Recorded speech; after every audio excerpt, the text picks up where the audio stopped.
Namibia has a supreme constitution, and so we are obviously a constitutional democracy.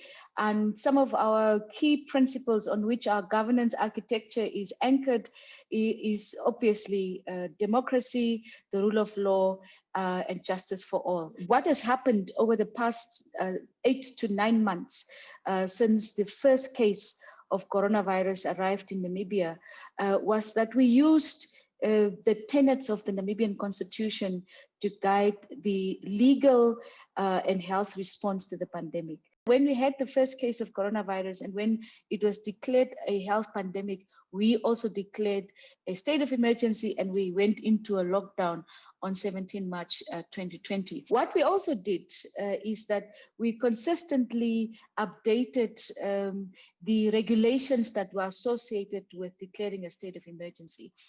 In total, we had over 20 regulations that we updated on a monthly basis as the epidemiological profile of the country was changing. We had a cabinet committee that focused on coronavirus, but also we had what we called an extended officials platform.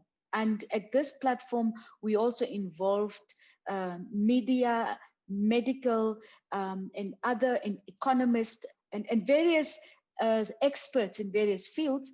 They were actually part of, and they continue to play that role, part of monitoring what we called our coronavirus dashboard. We established what we call a COVID-19 communication center.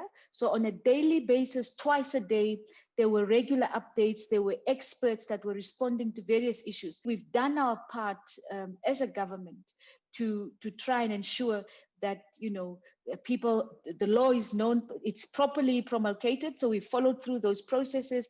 We've made sure people, it's of general application, it's not discriminatory. We've made sure that people know what the law says. We've also tried to make sure that it's practical. The principle of separation of powers has been something that the Namibian government holds very, very sacredly. The Employers Federation was able to take the executive to court because they were not happy about a decision that we had made in light of what was happening around the pandemic at the time, is an indication that the court is independent, because the court actually found against us. In respect of the National Assembly, which is our parliament made up of the National Assembly and the National Council, they have an oversight function to supervise the implementation of the state of emergency.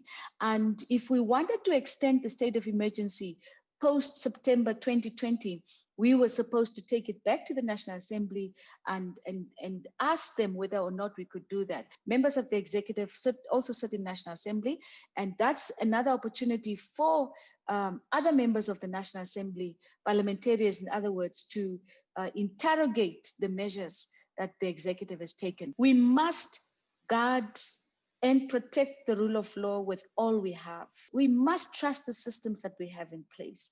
Systems such as your judiciary, systems such as an office of a prosecutor general, an anti-corruption commission, but also for us to trust them, we must provide sufficient funding for those important autonomous bodies to do their work. I do think the future of the rule of law lies in the text of our constitutions.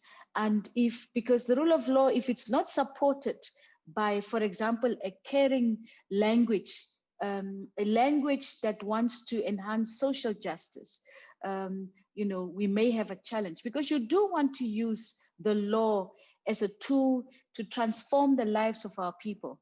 We have a chance as Africans to show the world how to respond and be successful in keeping the coronavirus numbers at a very, very low scale.